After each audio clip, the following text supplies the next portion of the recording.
اشاعت القراءت YouTube channel کو subscribe کریں اور بیل آئیکن کے بٹن کو کلک کر لیں۔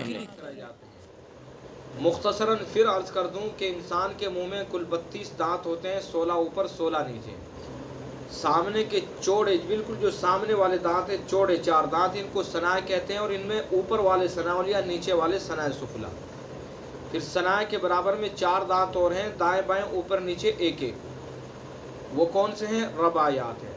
پھر رباعیات کے برابر میں انیاب ہیں 4 دانت، ان کی بھی ترتیب اسی طرح سے ہے کہ دائیں اوپر ایک، دائیں بائیں اوپر نیچے ایک ایک، یعنی دائیں اوپر ایک، بائیں اوپر ایک، اسی طرح سے نیچے دائیں ایک بائیں ایک، یہ کون سے ہیں؟ انیاب۔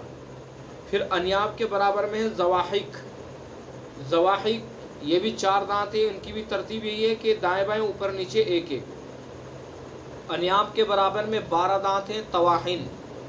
طواحن کی ترتیب یہ ہے کہ 6 اوپر ہیں 6 نیچے، اوپر دائیں 3 اور بائیں 3، اسی طرح سے نیچے بھی دائیں 3 اور بائیں 3، اس طرح سے 6 اوپر 6 نیچے 12۔ اور پھر طواحن کے برابر میں بالکل اخیر میں 4 دانت اور ہیں نواجذ، جن کو کہا جاتا ہے لاسٹ میں بالکل اخیر میں۔ تو یہ دانتوں کی تعداد ہے اور یہ دانتوں کے نام ہیں۔ دانتوں کے ناموں کو ذہن میں رکھتے ہوئے آگے مخارج پڑھتے ہیں۔ مخارج کو ہم نے 1-2 لائنیں ہم پڑھ چکے تھے کہ مخارج کس کو کہتے ہیں۔ مخارج کو بتایا گیا کہ مخارج مخرج کی جمع ہے، یعنی مخرج ایک کو بولیں گے اور ایک سے زائد کو مخارج بولیں گے، ٹھیک ہے۔ تو مخارج مخرج کی جمع ہے۔ مخرج کے معنی نکلنے کی جگہ، یہ معنی ہے اس کے۔ مخرج کے کیا معنی ہے؟ نکلنے کی جگہ۔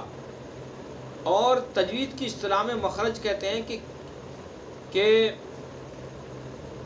کسی ایسی جگہ سے جہاں سے حرف نکلتا ہو اس کو مخرج کہتے ہیں، ٹھیک ہے۔ اور مخارج کی تعداد کتنی ہے؟ 17 ہیں صحیح قول کے موافق۔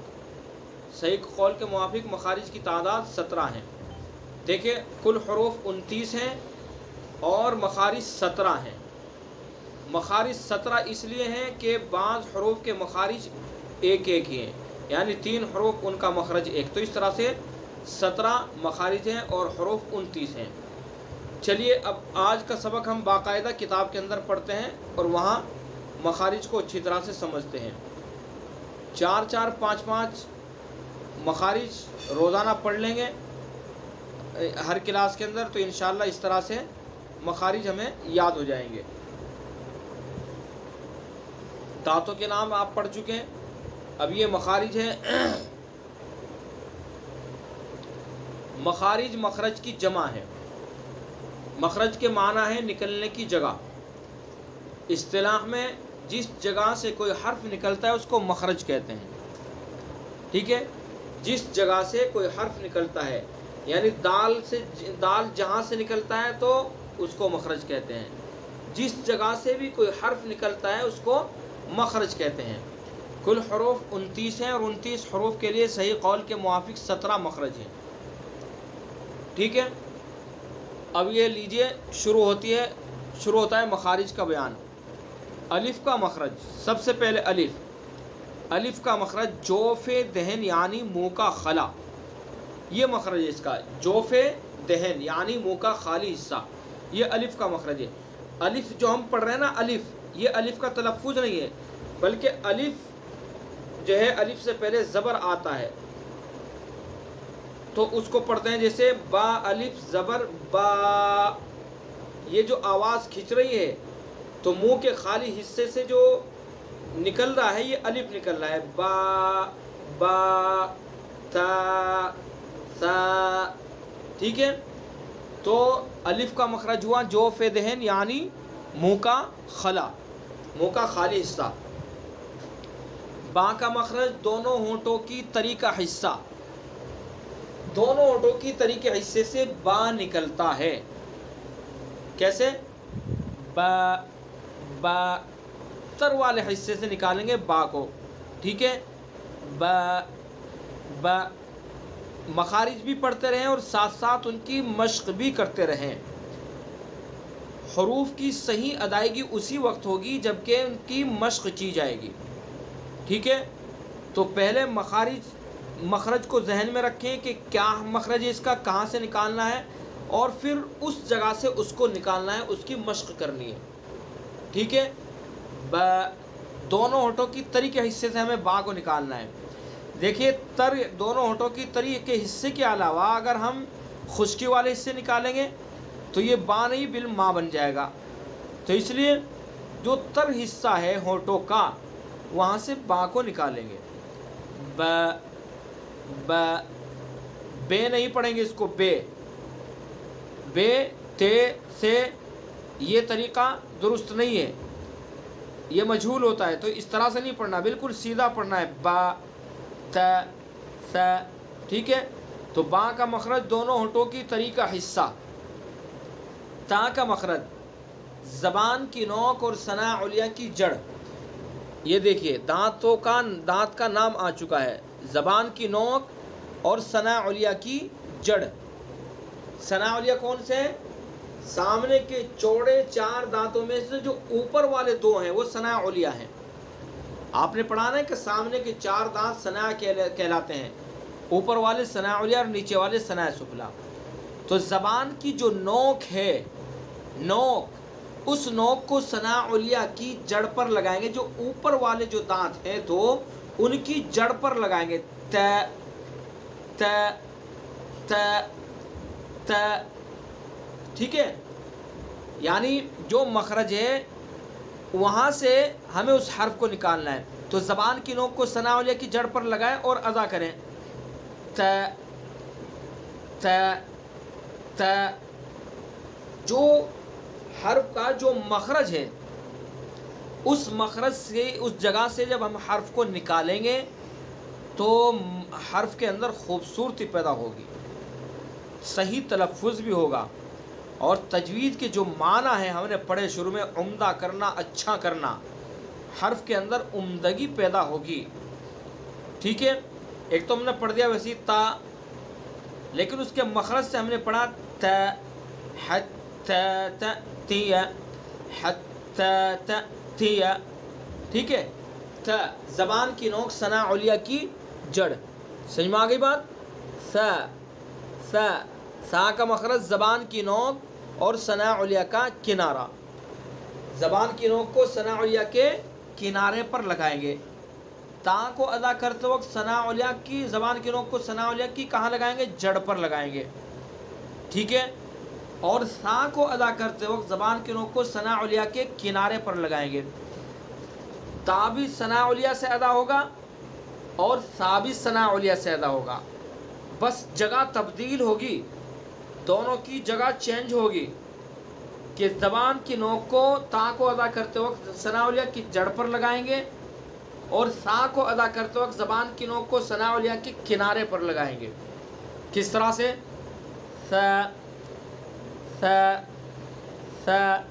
جب زبان کی نوک ثنا علیا کے کنارے پر لگے گی تو سا ادا ہوگا، اگر زبان کی نوک کو ثنا علیا کے کنارے پر نہیں لگائیں گے تو اس کے اندر سین کی آواز آئے گی، سا یوں بن جائے گا، سا۔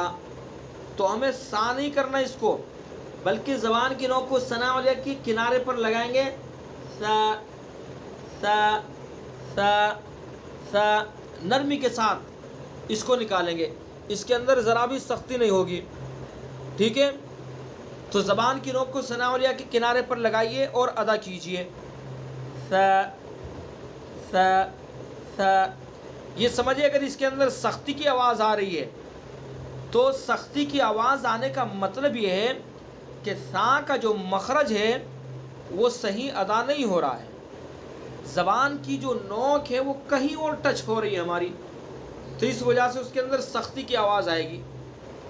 تو ہمیں زبان کی نوک کو صرف ثنا علیا کے کنارے پر لگانا ہے، اور لگانی ہے بھی صرف زبان کی نوک، باقی اور کچھ نہیں لگانا ہے، نوک لگائیں گے بس، کنارے بھی نہیں لگائیں گے، صرف نوک لگائیں گے، اگلی جو زبان کا آگے کا حصہ ہے نوک اس کو لگائیں گے ثنا علیا کے کنارے پر، ٹھیک ہے؟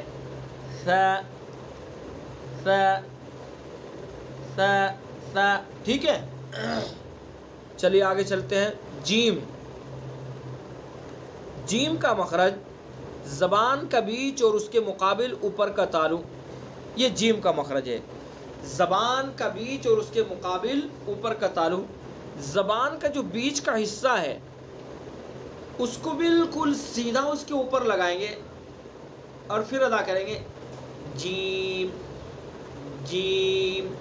صرف زبان کا جو بیچ ہے درمیان اس کو بالکل اس کے اوپر اٹھا دیں گے اور وہاں لگائیں گے تالو پر. اوپر جو تالو ہے تو زبان کا بیچ کا حصہ اوپر تالو پر لگائیں گے.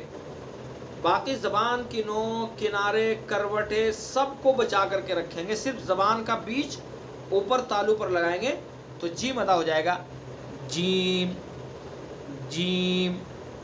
جیم کا صحیح تلفظ اسی وقت ہوگا جب اس کو اس کے صحیح مخرج سے ادا کریں گے. بات سمجھ میں آ گئی؟ اب آگے ح.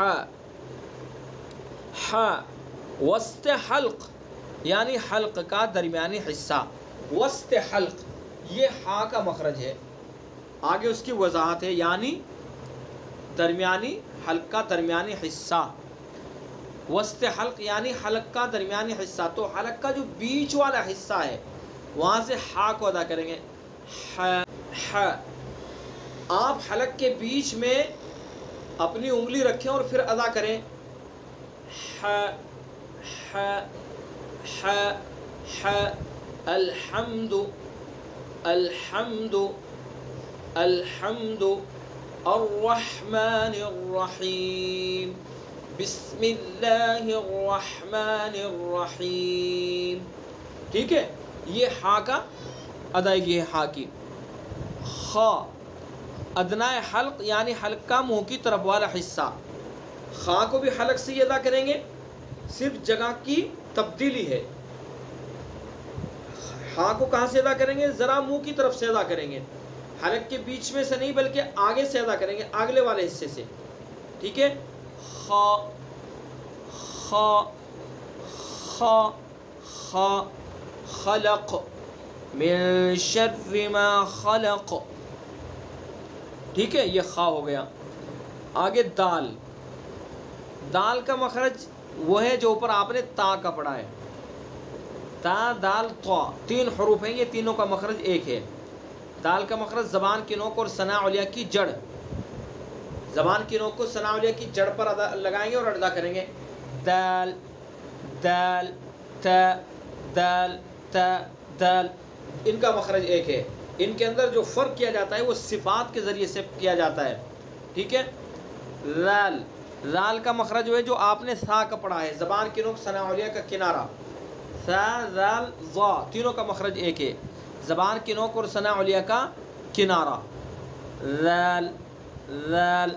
اس کو بھی اسی طرح سے بہت احتیاط کے ساتھ ادا کریں گے. لال کو بھی اگر ہم نے زبان کی نوک کو ثنا علیہ کے کنارے پر نہیں لگایا تو سختی بن جائے گی اس کے اندر، اور سختی پیدا ہوتے ہی یہ زا میں تبدیل ہو جائے گا. زال ایسے نہیں پڑھنا ہم اس کو، زال لال لال لال لال. زبان کی نوک کو ثنا علیہ کے کنارے پر لگائیں گے. ٹھیک ہے. تو آج کا سبق ہمارا یہیں تک رہے گا. 1 2 3 4 5 6 7 8 9 یہ 9 حروف ہیں. ان کی آپ کو اچھی طرح سے مشق بھی کرنی ہے، مشق کرتے رہنا ہے. مشق کے بغیر یہ مخارج ان کی صحیح ادائیگی نہیں ہو پائے گی. ٹھیک ہے. تو مشق ان کی ضرور کرتے رہیں. اب چلیے سورہ فاتحہ کی جو آخری آیت بچی ہے اس کی ہم مشق کرتے ہیں، اور جو مخرج ہم نے پڑھے ہیں وہاں ان کی ادائیگی بھی کرتے ہیں. ٹھیک ہے. تو مخارج آپ اچھی طرح سے سمجھ لیجئے گا اور ان کی مشق کیجئے. میں آپ کو پھر عرض کر رہا ہوں کہ مشق کرنے سے ان کی صحیح ادائیگی ہوگی. اگر مشق نہیں کریں گے تو صحیح ادائیگی نہیں ہو پائے گی. ان کی مشق بہت ضروری ہے. تو اہدنا الصراط المستقیم یہاں تک ہم مشق کر چکے ہیں اور اس کو صحیح طرح سے جو پڑھنے کا طریقہ ہے اس طریقے کے مطابق پڑھ چکے ہیں. اب اگلی آیت جو بچی ہے اس کی مشق کرتے ہیں. ایک مرتبہ میں اوپر سے پڑھ کے آتا ہوں اور پھر صراط الذین، یہاں سے اس کے اندر قواعد دیکھتے ہیں. اعوذ باللہ من الشیطان الرجیم، بسم اللہ الرحمن الرحیم،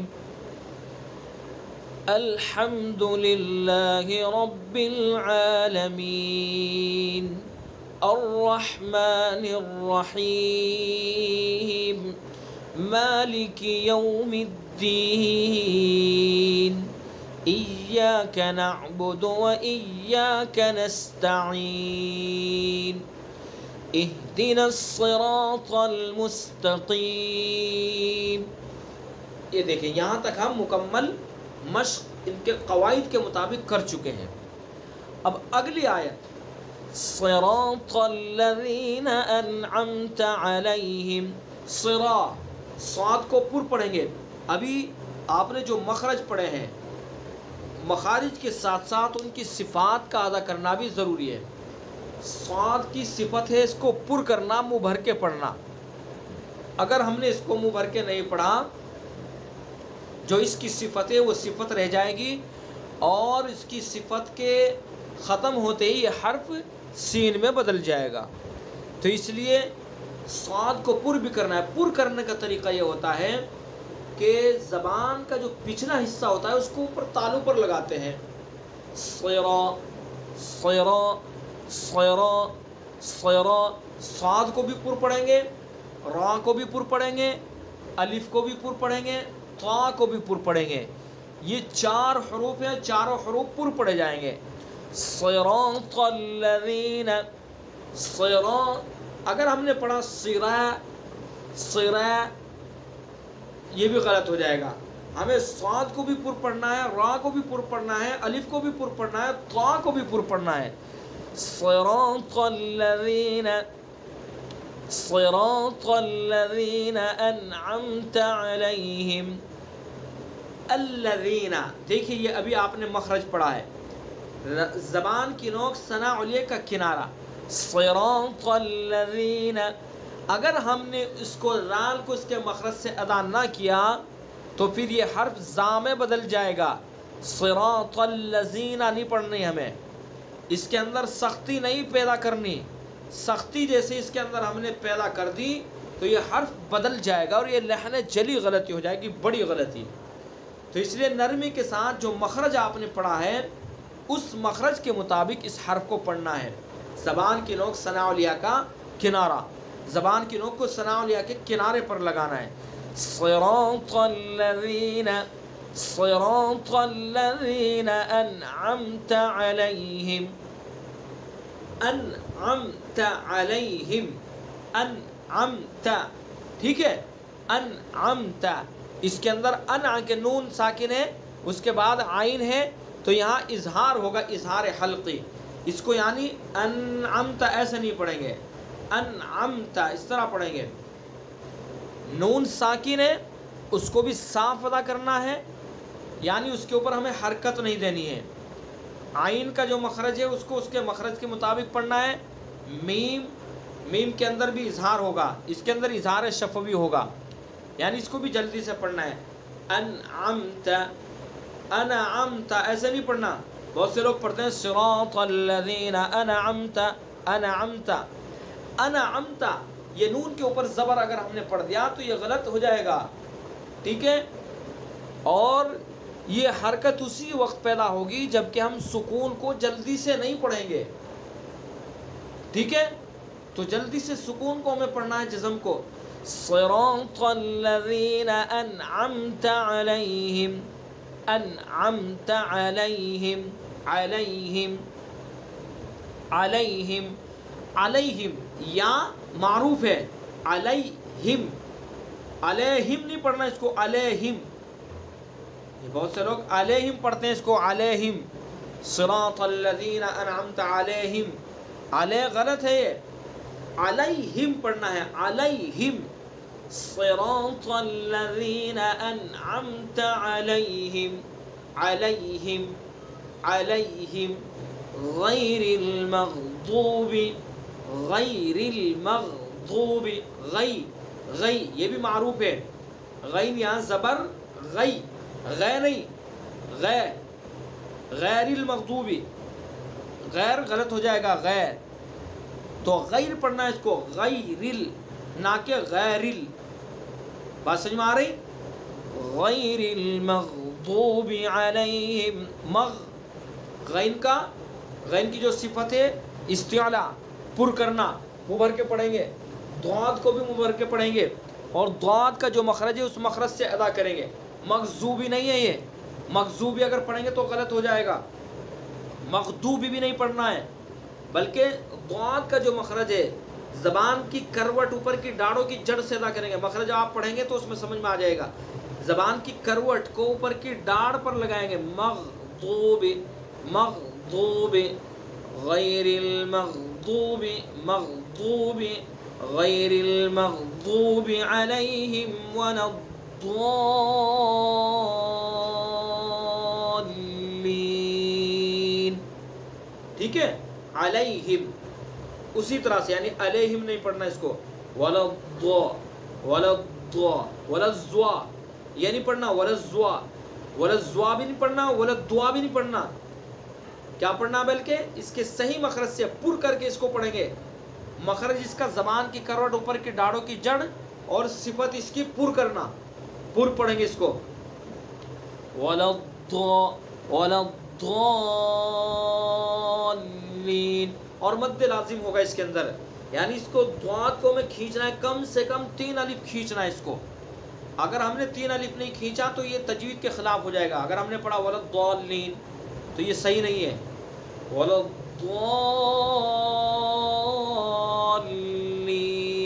کم سے کم 3 الف کھینچنا ہے، ٹھیک ہے، تو یہ ہو گئی سورہ فاتحہ جو ہماری کمپلیٹ ہوگی، مکمل ہو گئی ہے، تو سورہ فاتحہ تو ویسے بھی ہمیں درست کرنی ضروری ہے، سورہ فاتحہ کے اندر تو کسی بھی طرح کی ایک حرف کی بھی غلطی نہیں ہونی چاہیے، چونکہ سورہ فاتحہ یہ وہ سورت ہے جو نماز کے اندر پڑھی جاتی ہے، نماز کی ہر رکعت کے اندر پڑھی جاتی ہے، اگر ہماری سورہ فاتحہ ہی صحیح نہیں ہوگی تو ہماری نماز کیسے صحیح ہو جائے گی، تو اس لیے سورہ فاتحہ کو تو ویسے ہی ہمیں پوری توجہ کے ساتھ اس کو پڑھنا چاہیے، اس کی مشق کرنی چاہیے، ٹھیک ہے، چلیے ایک مرتبہ میں پوری پڑھتا ہوں پھر کلاس ختم کرتے ہیں۔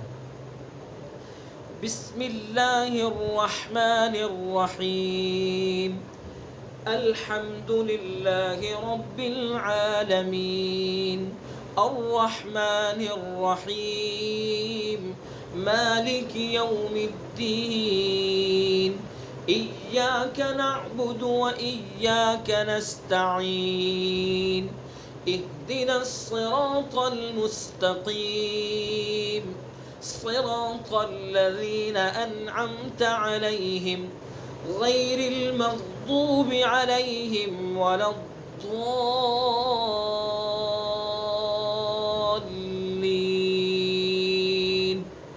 اگر ہم تیز بھی پڑھنا چاہیں گے تو تیز بھی اتنا تیز پڑھیں گے کہ حروف کی جو ادائیگی ہے اس کے اندر کسی طرح سے کمی نہ ہو، ٹھیک ہے، جو حروف کے آداب ہیں، حروف کے جو حقوق ہیں ان کے اندر کمی نہ ہو، ان کی حق تلفی نہ ہو، اگر ہم تیز بھی پڑھیں گے، تیز اگر اتنی تیز پڑھ سکتے ہیں کہ حروف کی حق تلفی نہ ہو، مثلا اس طرح پڑھ لیں، الحمد للہ رب العالمین الرحمن الرحیم مالک یوم الدین ایاک نعبد و ایاک نستعین اهدنا الصراط المستقیم صراط الذین انعمت علیہم غیر المغضوب علیہم ولا الضالین،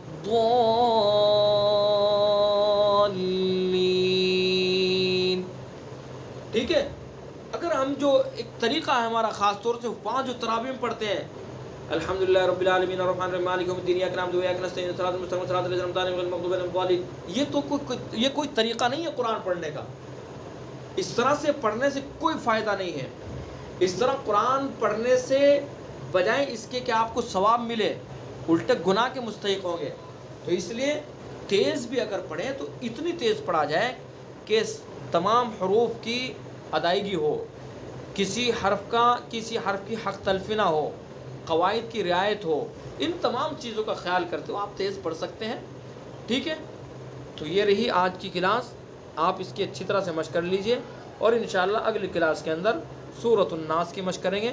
یہ چھوٹی چھوٹی جو صورتیں ہیں ان صورتوں کی مشق کرتے چلیں گے تاکہ جو نماز میں خاص طور سے صورتیں پڑھی جاتی ہیں ان کی صحیح ادائیگی ہو جائے۔ ٹھیک ہے، آج کی کلاس بس یہیں پر ختم کرتے ہیں۔ السلام علیکم ورحمۃ اللہ وبرکاتہ۔ اشاعت القراءت یوٹیوب چینل کو سبسکرائب کریں اور بیل آئیکن کے بٹن کو کلک کر لیں۔